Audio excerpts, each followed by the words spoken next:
당신은 어떤 종류의 여자입니까? 나는 의미 없는 희생과 씨름해야 하는 동안 내 아들을 이용해 행복한 삶을 살 수밖에 없다. 당신은 적이나 다름없는 인간으로 건전한 늑대일 뿐이다. 내가 늑대인가? 그는 영원히 물 수 없는 늙은 개이고 그의 값싼 희생을 위해 머리를 숙이고 노예가 될 수밖에 없다. 내가 당신을 필요로 할 것 같아요. 그가 희생이라고 부르는 것은 실패자의 굴욕에 불과하다. 행복은 때때로 크고 먼 것이 아니다. 그것은 단지 마음의 평화를 찾기 위해 자신을 상처 입힌 것들을 버릴 줄 아는 것이다. 고통과 희생을 통해 자신을 위해 살고 자신을 사랑하고 마음의 자유를 찾는 것보다 더 중요한 것은 없다는 것을 깨달은 긴 여정이었다. 인생은 항상 쉽지만은 않지만 놓아주는 순간에서 나는 진정한 행복을 찾을 수 있다. 부산에서 은퇴한 엔지니어 박상호입니다. 제 평생 동안 의욕적인 젊은이였을 때부터 머리카락이 희끗희끗해질 때까지 제 목표는 단 하나였습니다. 제 아들 돈민이가 저보다 더 나은 삶을 살 수 있도록 하는 것이었습니다.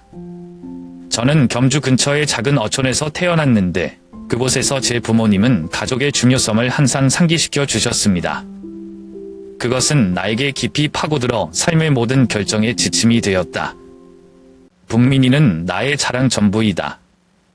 어렸을 때 그 아이는 반에서 가장 훌륭한 아이는 아니었지만 항상 노력했습니다. 나는 추운 겨울날들을 기억하는데 나는 그것을 학원 수업에 데려가기 위해 몇 시간 동안 자전거를 탔다. 한 번은 자전거가 도로 한가운데에 타이어가 뿌려졌고 아버지와 아들은 눈 아래를 걷다가 다리가 저렸다. 분민이가 저를 보고 아빠, 앞으로 이렇게 고생하게 하지 않을게요 라고 하더군요.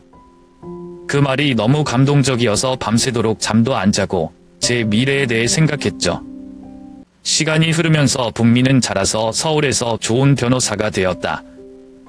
기쁘긴 하지만 지은이랑 결혼하는 것도 걱정이다.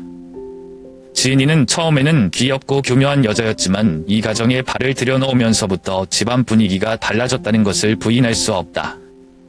나는 그녀를 미워하지 않지만 그녀가 무례하게 행동하는 방식은 때때로 나를 짜증나게 한다. 한국에서는 시아버지 며느리 관계가 항상 예민하다. 나는 화기를 지키려고 노력했지만 인내심에는 한계가 있었다. 그날은 부산 우리 집거실에서 일이 최고조에 달했다. 평생을 가족을 위해 희생한 아내에 대해 지인이 생각지도 못한 말을 듣자 내가 참았던 분노가 터지는 듯했다. 경기도에 집을 팔고 저축한 분을 몽땅 털어 아들 부부에게 서울 아파트 한 채를 샀다. 열쇠를 건네주던 날 제 목소리가 떨렸던 기억이 납니다. 분민아, 이게 다 아빠야. 행복하게 살아요. 비록 아파트가 그렇게 크지는 않지만 작은 가족이 보금자리를 만들 수 있을 만큼 충분합니다. 그게 제가 아들을 위해 할 수 있는 전부입니다. 분민은 나를 쳐다보며 전에 없던 것처럼 눈을 빛냈지만 감정을 다 투여할 줄 몰라 고개를 끄덕이고 열쇠를 움켜쥐고 더 이상 말하지 않았다. 하지만 아들에게 희열을 기대해도 낯선 틈이 생겨나는 느낌이다. 처음에는 경기부터 서울까지 긴 여행을 다녀오는 피로감뿐이라고 생각했지만 아니, 아들과 나의 분위기의 변화가 현실로 나타났다. 새 아파트에 들어간 뒤 분미씨 부부의 가구 정리를 돕기 위해 며칠을 머물렀다. 그 시절 내내 며느리인 지은이는 냉정하고 불친절해 보였다. 그녀는 자주 나를 피하는데 내가 말을 하려고 할 때마다 짧고 무뚝뚝한 말로만 대꾸한다. 저는 무슨 일이 일어나고 있는지 이해하지 못하지만 그녀가 시아버지와 함께 사는 것에 익숙하지 않아서일 수도 있다고 생각해요. 사소한 것이 서서히 드러나기 시작했다. 어느 날 아침 온 가족을 위해 아침 식사를 준비하던 지은이가 기분 나쁜 표정으로 아빠, 귀찮게 하지 마세요. 제가 알아서 할 수 있어요. 라고 말하며 나를 놀라게 했다. 왜냐하면 나는 단지 관심을 보이는 방법으로 도와주려고 했기 때문이다. 그것을 보고 나는 조용했지만 마음속에는 불안감이 엄습했다. 그 이후로 나는 더 이상 아무것도 할 엄두가 나지 않고 조용히 앉아서 그들이 모든 것을 하는 것을 지켜보기만 했다. 하지만 저를 정말 짜증나게 하는 것은 몇 주 후 지은이가 무례하게 제 어머니에 대해 말하기 시작했다는 것입니다. 그녀는 너무 보수적이고 현대적 가치를 이해하지 못한다고 자주 그녀를 비난했다. 더 이상 가만히 있을 수가 없어요. 그 말은 모욕일 뿐만 아니라 아내가 가족을 위해 희생한 모든 것을 부정하는 것이다. 그녀는 자녀들이 좋은 미래를 가질 수 있도록 가족을 돌보고 열심히 일하며 평생을 보냈다. 지은이가 엄마에 대해 아무 가치도 없다는 듯 말하는 모습은 마치 배신당한 기분이었다. 북민이한테 이기해야겠다고 마음먹었는데 북민이 이기해주니까 아무 말도 안 하고 가만히 있더라고. 우리 둘 다 더 이상 말하지 않고 무거운 공기만 남았고 나는 나와 아들 사이의 냉랭함을 잘 느꼈다. 그 이후로 저는 더 이상 이 가족에서 중요한 사람이라고 느끼지 않습니다. 내가 지은 것, 내가 평생을 바쳐 얻은 것, 그들의 눈에는 그저 덧없는 것 같다. 북민이의 결혼식 날은 내 인생에서 가장 즐거운 날 중 하나였다. 우아하게 수트를 입은 아들이 예쁘고 발랄한 여자 지연 옆에 서 있는 모습을 보면 마음이 행복해지는 것다. 그녀는 내가 전에 여러 번 만났고 항상 열정적이고 배려심이 많은 사람이다. 지연은 저를 볼 때마다 아빠, 안심하세요. 북민이를 잘 돌볼게요. 라며 활짝 웃었다. 나는 항상 그와 함께 있고 그가 행복한 삶을 살 수 있도록 도와줄 거야. 그때 저는 그 말을 정말 믿었습니다. 저는 북민이가 훌륭한 배우자를 찾았고 그와 행복한 나날을 보낼 것이라고 믿었습니다. 결혼식이 끝난 후 모든 것이 아주 평화로워 보였다. 북민이는 지연이랑 따로 살고 주말마다 들르는 습관은 여전해요. 우리 사이의 거리가 더 멀지만 감정은 여전히 멀고 심지어 나는 아들이 성장하고 자립하는 것을 보고 인생의 새로운 단계를 즐기는 것 같은 느낌마저 든다. 저는 제가 잘했다는 것을 알고 있고 아들이 행복해하는 것을 보는 기쁨은 다른 어떤 것도 대체할 수 없는 것입니다. 그러나 기쁨은 짧지 않습니다. 몇 달 후에 지연이한테 차가운 메시지가 왔어요. 문자 메시지에서 나는 목이 메였다. 아빠, 저는 당신이 집에 자주 오지 말아야 한다고 생각해요. 우리만의 공간이 필요해. 제 얼굴에 찬물을 끼얹는 것 같았습니다. 저는 무슨 일이 일어나고 있는지 이해하지 못하지만 제 아들의 삶에서 제외된 것 같은 느낌이 들어요. 개인 공간? 나는 자물한다. 가족은 우리 모두가 함께하고 행복한 순간을 공유해야 하는 곳 아닌다. 며칠 후 나는 참지 못하고 방문하기로 결정했다. 집에 들어가니까 지연이가 예전처럼 활짝 웃지 않아요. 그녀는 소파에 앉아 눈을 멀게 하고 대화를 원하지 않는 것처럼 보였다. 나는 부부 생활에 대해 이야기하고 안부를 물으려고 노력했지만 대답은 짧고 차가운 질문뿐이었다. 그때의 나의 느낌은 마치 내가 더 이상 가족의 일부가 아닌 외부인처럼 표현하기 어려웠다. 크게 하고 싶지는 않지만 생각할수록 지연의 태도는 이해할 수 없어요. 그녀는 항상 독립해야 하고 개인 공간을 지켜야 한다는 이야기를 하지만 나는 그 안에서 따뜻함이 조금도 보이지 않는다. 이 관계가 점점 깨지는 것 같은데 어떻게 할 수가 없네요. 나는 내가 이렇게 계속 살 수 없다는 것을 알고 있고 아들이 점점 멀어지는 것을 지켜볼 수 없다는 것을 말할 것도 없이 알고 있다. 그 메시지를 받은 날부터 아들의 인생에서 투명인간이 된 것 같다. 가족의 감정을 강화하기 위해 예전처럼 작은 선물을 들고 방문하려고 노력할 때마다 부인할 수 없는 냉담함만 다시 받았다. 그 선물들은 종종 어정쩡하게 버려지고 아무도 열려고 하지 않습니다. 마치 존재하지 않는 것처럼요. 처음에는 부부 둘 다 일로 바쁘기 때문일 수도 있다고 생각했지만 점차적으로 제가 분명히 거절당하고 있다는 것을 깨달았습니다. 제가 더 가슴 아픈 것은 제가 안부 전화를 할 때마다 아빠, 저 바빠요. 나는 한 문장으로 대화가 빨리 끝난다는 것입니다. 평범해 보이지만 엄청난 차이를 가지고 있죠. 지난 몇 번 아이가 어렸을 때 우리는 공부부터 앞으로의 계획까지 항상 오랫동안 이야기하고 모든 것을 나누었다. 하지만 이제는 전화 한 통마다 조급함과 냉정함만 남게 돼 마치 그들이 떨쳐버리고 싶어하는 낯선 사람처럼 느껴질 뿐이다. 한 번은 주말 오후에 그들을 방문하기로 했습니다. 쉽지는 않겠지만요. 북민이 올 때 집도 없고 지연이만 거실에 앉아 있었어요. 그녀는 예전처럼 미소 짓지도 친절한 인사도 없었다. 마주 앉아 있자니 공간 속의 답답함이 역력했다. 지연은 앉으라는 소리도 하지 않고 냉정한 눈빛으로 조용히 지켜보기만 했다. 저는 대화를 나누고 그녀의 삶에 대해 물어보려고 노력했지만 모든 대답들은 제가 마치 낯선 손님인 것처럼 그들 가족의 삶에 간섭할 권리가 없는 사람처럼 매우 피상적이었습니다. 나는 내 마음에 큰 무력감을 느끼지 않을 수 없었다. 몇 년 동안 심혈을 기울였던 아들은 이제 점점 저와 멀어지고 있어요. 전화와 밥물은 더 이상 공유할 기회가 아니라 짧고 죄책감이 가득한 만남이었다. 제가 뭘 잘못했나요?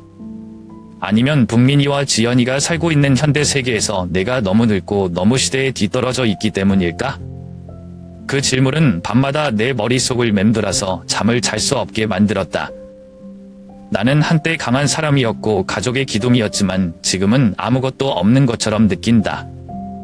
지난 며칠 동안 나는 이 상황을 바꾸기 위해 무엇을 해야 할지 몰랐다. 제 아들의 시간과 삶의 변화가 우리 사이의 감정을 그렇게 시들게 했나요? 그해 설날, 부산의 거리들이 축제 분위기로 가득했던 추운 정월 하순의 어느 날, 나는 아직도 생생하게 기억한다.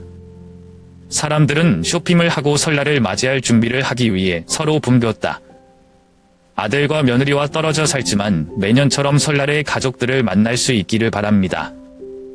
나는 북민에게 전화를 걸어 간단한 질문을 하기로 결정했다. 너희들은 집에 가니? 아들의 목소리를 듣자마자 보이지 않는 손에 가슴이 쥐어지는 것 같다다. 아빠, 올해는 우리가 장모님 댁에 먼저 갈게요. 그 말이 내 심장에 일격을 가하는 것 같아서 말을 가로막았다. 눈앞에서 문이 쾅 닫히는 듯 북민의 단어가 머릿속에 울려 퍼졌다. 설날은 모든 가족이 함께 모여서 따뜻한 식사를 하는 기회이지만 아들은 나를 버리고 이곳에 혼자 있는 아내의 가족을 선택했다. 나는 조용하고 할 말을 잃었다. 저는 제가 더 이상 아들의 인생에서 중요한 부분이 아닌 것 같은 느낌이 들어요. 나는 평생을 그를 위해 희생했고, 걱정했고, 조금씩 불보았지만 이제 그는 나를 낯선 사람으로 대한다. 고독감이 조용히 나를 감쌌다. 나는 이해할 수 없다. 왜 남자가 그런 짓을 하는지. 왜 시어머니가 가족보다 더 소중하게 여기게 했을까요? 그 느낌은 나를 숨쉴 수 없을 정도로 아프게 했다. 나는 목소리에 실망감을 드러내지 않으려고 노력했다. 하지만 내가 아무리 노력해도 마음의 상처를 숨길 수 없다는 것을 안다. 제가 사랑하고 책임감 있는 남자가 되기를 바라는 제 아들은 이제 저를 올해의 가장 중요한 명절에 혼자 남겨두고 있습니다. 내가 외부인일까? 아니면 단지 내 아이들에게 더 이상 가치가 없는 걸까? 그 전화 후에 나는 설날 장식등이 켜진 창밖을 조용히 바라보고 앉았지만 마음은 텅 비어 있었다. 설날에 사람들이 함께 모였을 때 나는 말할 수 없는 외로움에 직면했다. 한때 가족과 함께 따뜻한 설날을 보냈지만 이제 그 추억은 더 이상 붙잡을 수 없는 먼 기억인 과거에만 남아있다. 그 설날 전화가 끝난 지 일주일이 지난 후 나는 더 이상 참을 수 없었다. 그날 하루 종일 작은 방에 앉아 한적한 부산의 거리를 바라보며 가슴이 벅차오르고 실망했다. 나는 아들에게 더 나은 삶을 주기 위해 힘들었던 시절을 회상했고 이제 그는 나에게 등을 돌렸다. 모든 것이 변했고 저는 숨쉬는 순간마다 그것을 깊이 느꼈습니다. 그날 더 이상 실망을 헛소리로만 남기지 않기로 했다. 나는 아들 집에 갈 것이다. 비록 그것이 모든 것을 더 긴장하게 만들 수 있지만 나는 예고도 없이 반지 직접 대면하러 오고 싶었다. 만약 제 아들이 중요한 기회에 제게 올 수 없다면 저는 그를 보러 갈 것입니다. 어쨌든요. 내가 배를 눌렀을 때 나는 공기 중의 긴장감을 느낄 수 있었다. 지연은 아들의 가족으로부터 받을 것이라고 생각했던 따뜻함, 미소도 없이 혐오할 수 없을 정도로 차가운 표정으로 문을 열었다. 그녀는 그냥 거기 서서 날카로운 눈빛으로 저를 쳐다보더니 태연하게 아빠, 전화도 없이 오시면 안 돼요 라고 말하더군요. 그녀의 말투는 제가 뭔가 잘못한 것 같은 불쾌감으로 가득 차 있었습니다. 지연의 말에도 아랑곳하지 않고 집 안으로 들어섰다. 나는 그녀를 지나쳐 마치 완전히 낯선 공간으로 들어가는 것 같다. 아들과 며느리에게 돈과 정성을 다해서 사준 집이다. 하지만 지금은 그 집 안에 설 자리가 없는 낯선 사람처럼 느껴졌다. 북민이가 소파에 앉아 있는 걸 보면 더 이상 주체할 수가 없어요. 내가 달아가서 묻자 화가 나서 목이 메어 북민아, 잊었니? 아빠가 사준 집이야. 아빠 왜 못 와요? 아들이 왜 이렇게 변했는지, 어떻게 그렇게 느끼게 했는지 이해할 수 없어요. 제가 지은 집에는 많은 희생이 있었지만 지금은 환영받지 못하는 곳이 되었습니다. 북민이 대답하기 전에 지연은 끼어들었고 그녀의 목소리는 아빠, 이 집은 우리 부부 집이에요. 아버지는 더 이상 여기 계시지 않아요. 그녀의 말은 제 뺨을 때리는 것 같았고 제가 제 아들의 삶에서 밀려난 것처럼 느껴졌습니다. 그녀는 나를 존중하지 않았고 내가 하는 모든 일을 이해하지 못했고 나는 단지 이 가족을 위해 좋은 일을 하고 싶을 뿐이다. 저는 잠시 침묵을 지키며 서 있었는데 주변의 모든 것이 무너지는 것 같았습니다. 어떻게 제 아들이 이렇게 변했을까요? 지연이는 어떻게 평생을 사랑하며 가족을 돌보는 데 보낸 나에게 그런 말을 할 수 있었을까? 좌절감과 고통이 내 마음에서 깨지는 것 같았지만 나는 그들에게 내가 약하다는 것을 보여주게 할 수 없었다. 나는 아들의 집을 나와 희생으로 가득 찬 삶을 남겨두고 갔지만 받아들여지지 않았다. 그날 저녁 아들의 집을 나섰을 때 가슴이 벅찼다. 분노와 좌절은 마음속에서 폭탄이 터질 것만 같았다. 나는 특히 지난 몇 년 동안 아들이 행복하고 충만한 삶을 살기를 원했을 때 그런 대우를 받는 것을 받아들일 수 없다.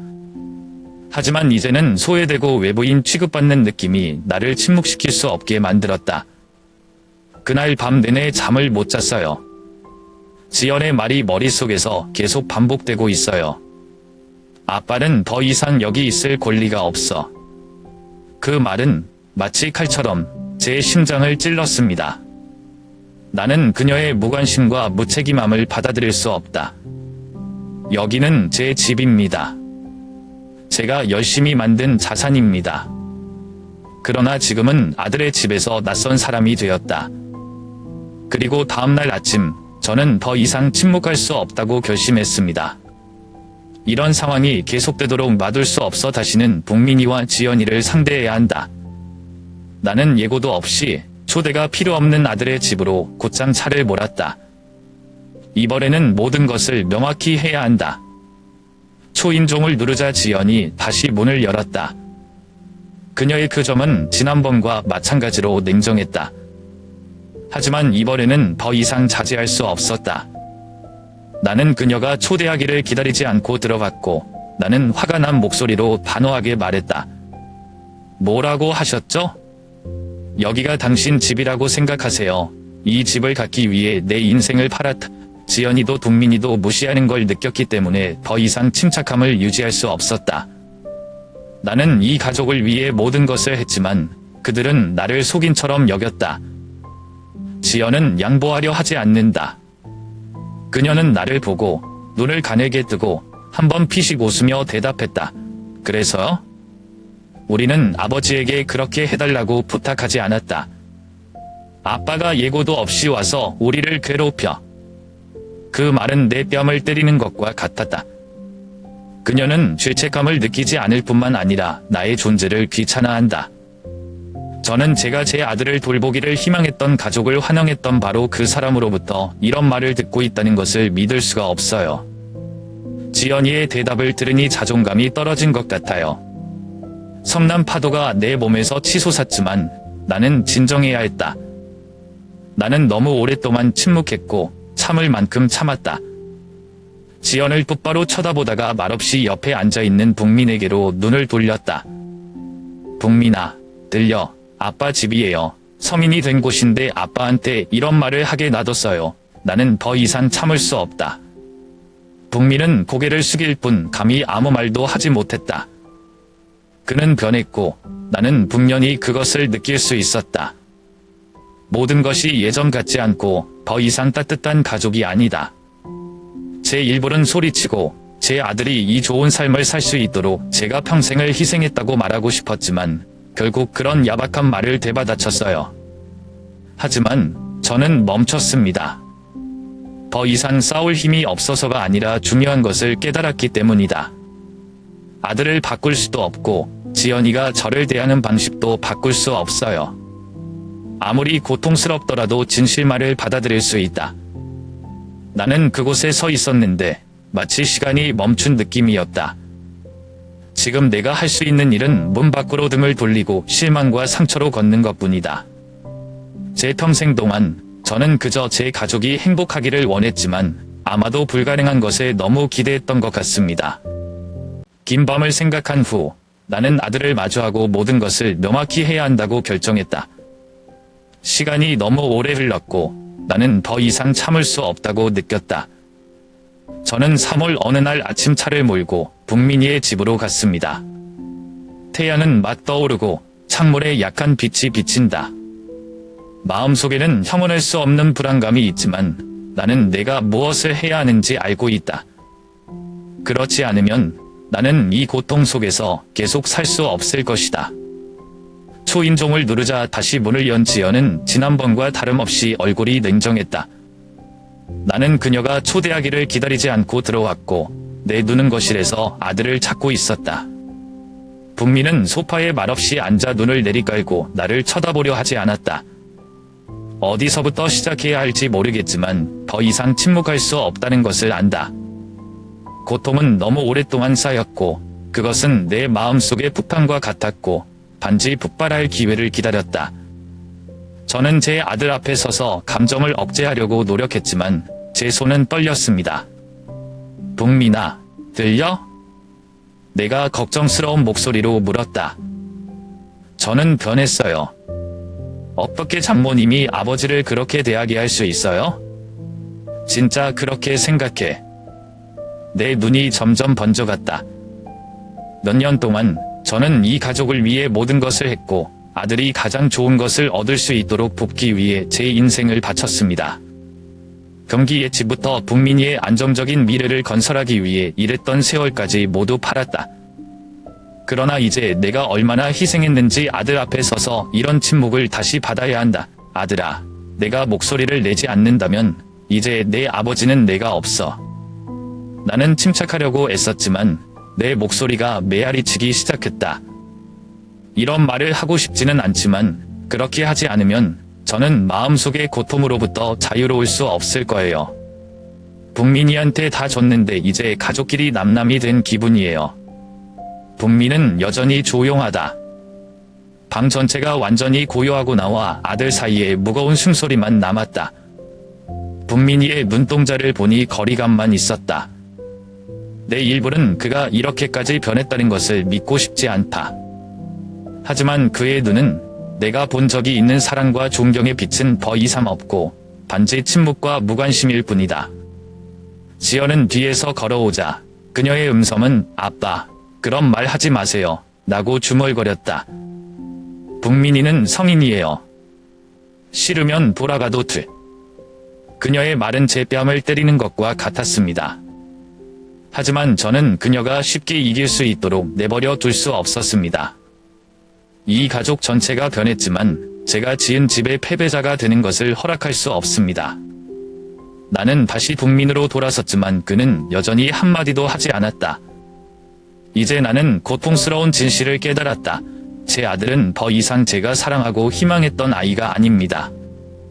그는 나에게 등을 돌리기로 선택했고 나는 그 사실을 받아들일 수밖에 없었다. 매우 고통스럽지만 나는 여기를 떠나야 한다. 이 가족 전체에는 더 이상 나를 위한 자리가 없다. 그날 밤 저는 잠을 잘 수가 없었어요. 나는 온몸에 불이 붙은 것 같았고 끊임없이 생각에 머리가 돌았다. 저는 마음속으로 이런 질문을 계속했습니다. 내 모든 희생이 가치가 있을까? 저는 제 아들을 위해 최선을 다하기 위해 제 평생을 헌신했습니다. 그러나 결국 냉담함과 소외감만 되받았다. 그 방에서 조용히 나를 바라보는 북민의 모습과 함께 지연이 돌아와 나고 턱을 튕기는 모습은 생각할 때마다 여전히 가슴을 아프게 한다. 다음날 아침 잠을 자지 못한 채 긴 밤을 보낸 후 저는 행동을 취하기로 결정했습니다. 나는 더 이상 고통의 공간에서 영원히 살 수 없다. 그래요. 너무 많이 줬는데 돌려받지 못했어요. 예전에 부동산 매매에 협력했던 옛 친구에게 전화를 걸었다. 몇 번의 교환 후에 나는 서울에 있는 아파트를 팔았다. 이 집을 팔아서 얻는 돈은 많지 않지만 내가 새 삶을 시작하기에 충분하다. 멀지도 않고 도심과도 가깝지도 않은 경기 외곽의 작은 아파트를 찾는다. 이 아파트는 크지 않고 작은 침실 하나, 거실 하나, 부엌 하나뿐이다. 하지만 저에게는 새로운 출발이었습니다. 다른 사람의 얼굴을 보지 않고도 다시 시작할 수 있는 곳이었죠.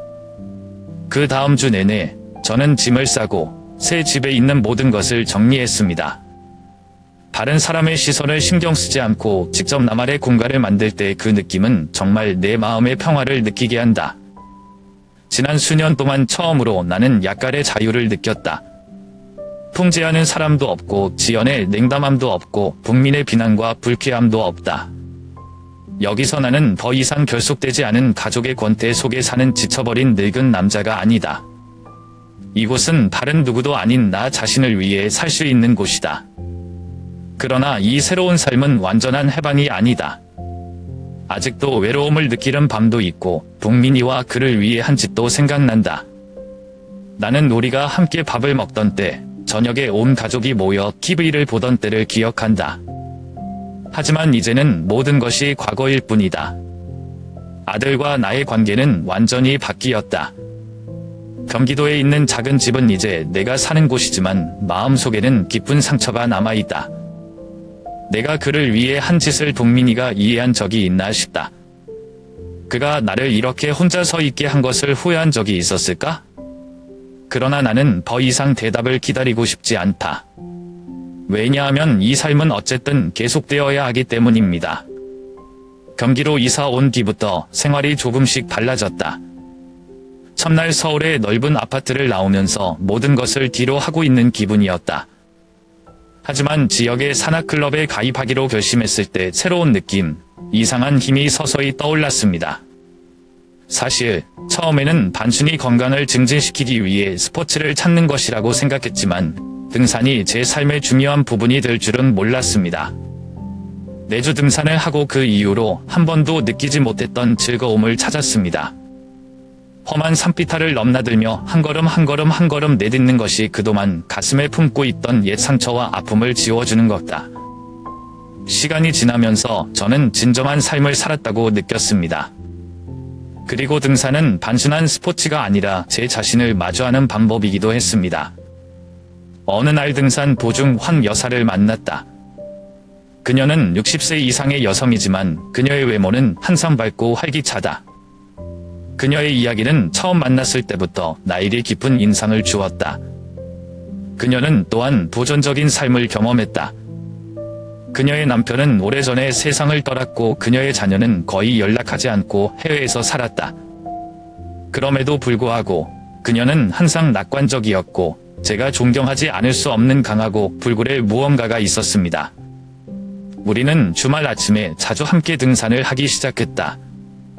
정상에 오르는 길에 황 씨는 남편이 살아있었던 시절, 힘들었던 육아 시절, 그리고 혼자 사는 슬픔에 대한 이야기를 끊임없이 들려줬다. 또 동민 씨, 지연 씨, 부자 관계의 실망감, 이제 아무도 기억하지 못하는 가족을 위해 희생한 것에 대한 제 지난 삶에 대해서도 이야기합니다. 황 여사의 이야기는 격려의 말일 뿐만 아니라 나 자신의 삶을 되돌아보게 해준다. 할머니는 항상 제게 말씀하셨습니다. 우리는 과거를 바꿀 수 없지만 미래에는 우리의 삶의 방식을 바꿀 수 있다. 그 말들이 제 마음에 계속 맴돌았고 할머니와 등산을 할 때마다 저는 새로워진 것 같았습니다. 이상하게도 등산을 통해 저는 건강을 단련할 뿐만 아니라 마음의 평화를 찾기 시작했습니다. 우리는 많은 어려운 길을 함께 헤쳐나갔고 그 순간들은 내가 인생의 모든 것을 예측할 수 있는 것은 아니라는 것을 깨닫게 해주었다. 모든 고통은 사라질 것이고 우리는 어떤 높이에서도 항상 일어설 수 있을 것입니다. 어느 날 아침 우리는 산꼭대기에 오른 후에 앉아서 휴식을 취했다. 찬바람이 불자 황 여사는 나를 보며 인생이 우리를 하나로 모았으면 우리는 잘 살아야 하지 않겠느냐고 말했다. 나는 아무 말도 하지 않고 그녀를 바라보았지만 마음속으로는 평온할 수 없는 기쁨을 느꼈다. 몇 년 만에 처음으로 나는 더 이상 외롭지 않다고 느꼈다. 그리고 이것이 삶에 대한 믿음을 되찾는 첫걸음입니다. 그해 가을 서울 거리 곳곳에는 시원한 바람이 불자 나는 다시 한번 지난 일을 곰곰이 생각해 보았다. 내 삶은 큰 꿈에서 가족과 아이들을 위해 끝없는 희생으로 너무 많은 변화를 겪었지만 결국 냉정함과 거리감 외에는 아무것도 얻지 못했다. 응답하지 않는 전화, 열리지 않는 메시지, 절망적인 외로움에 익숙해졌다. 하지만 인생은 기다림만 있는 것이 아니다. 어느 날 오후 내가 저녁 식사를 준비하는 동안 내 전화기가 갑자기 울렸다. 복민이. 화면을 보니 마음이 착잡했다. 그 느낌은 낯설고 슬프고 혼란스러우며 마치 인생의 두 갈림길 사이에 서 있는 것 같다. 북민 씨가 전화를 건 것은 우리가 완전히 끊은 지 오래지 않아 처음입니다. 그 당시 나는 어떻게 해야 할지, 전화를 받아야 할지 몰랐다. 하지만 결국 전화를 받지 않기로 했고 조금 더 울리게 했습니다. 잠시 후 다시 전화가 울렸지만 이번에는 바로 전화를 끊었다. 미안하다는 말은 듣고 싶지 않아요. 나는 어떤 이유도 듣고 싶지 않다. 그 당시 내 머릿속에는 단 하나의 질문이 있었다. 이 사과가 정말 의미가 있을까? 북민이가 그동안 내 마음속에 쌓아온 상처를 치유할 수 있을까? 저는 그 답을 몰랐고 아마 절대 몰랐을 겁니다. 하지만 북민은 포기하지 않았다. 그는 계속 전화하고 문자하고 연락하려고 노력했다. 그럴 때마다 가슴이 뭉클해지는 것을 느낀다.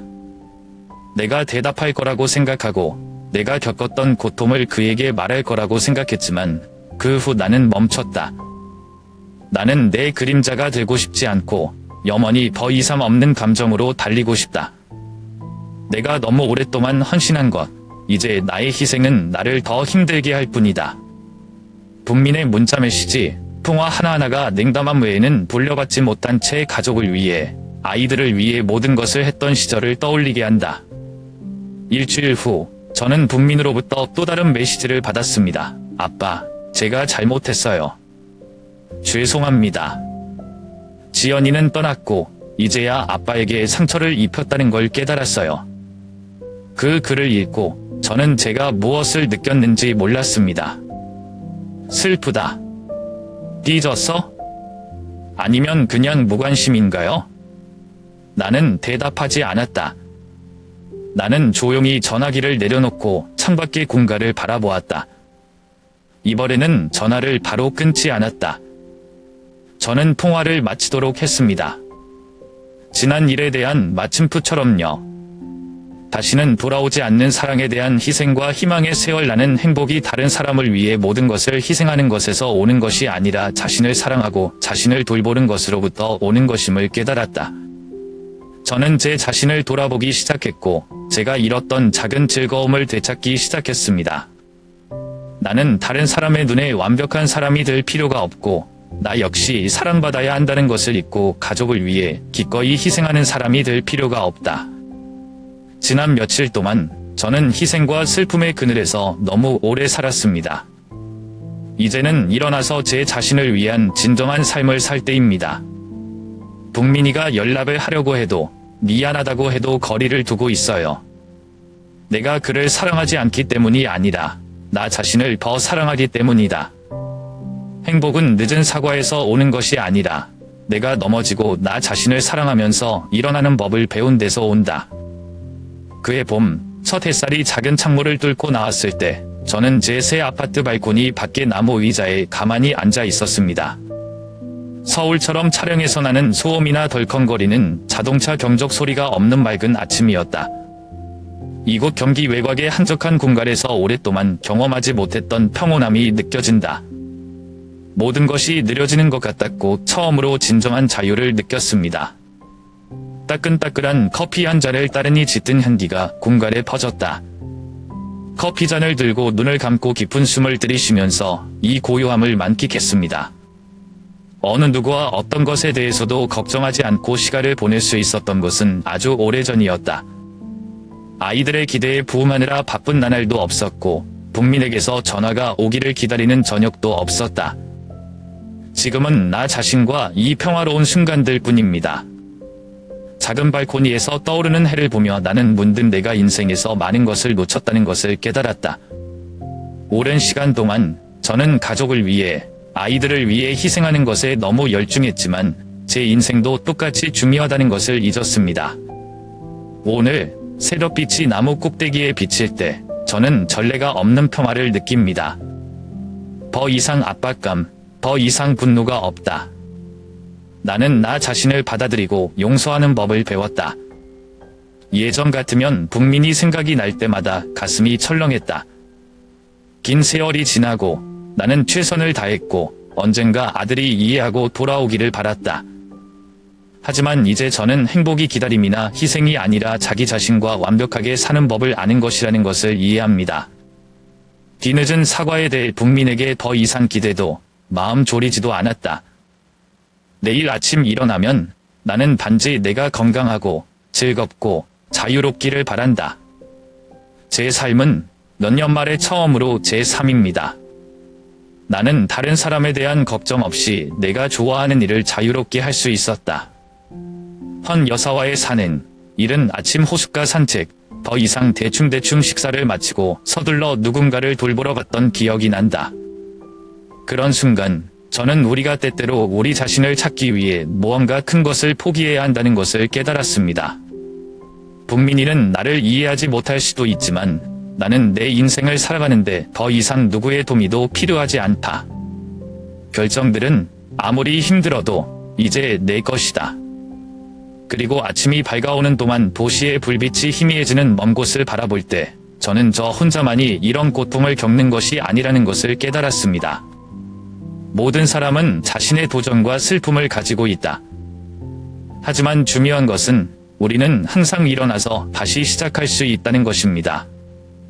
인생은 계속됩니다. 그리고 저는 남은 날들을 온전히 살 것입니다.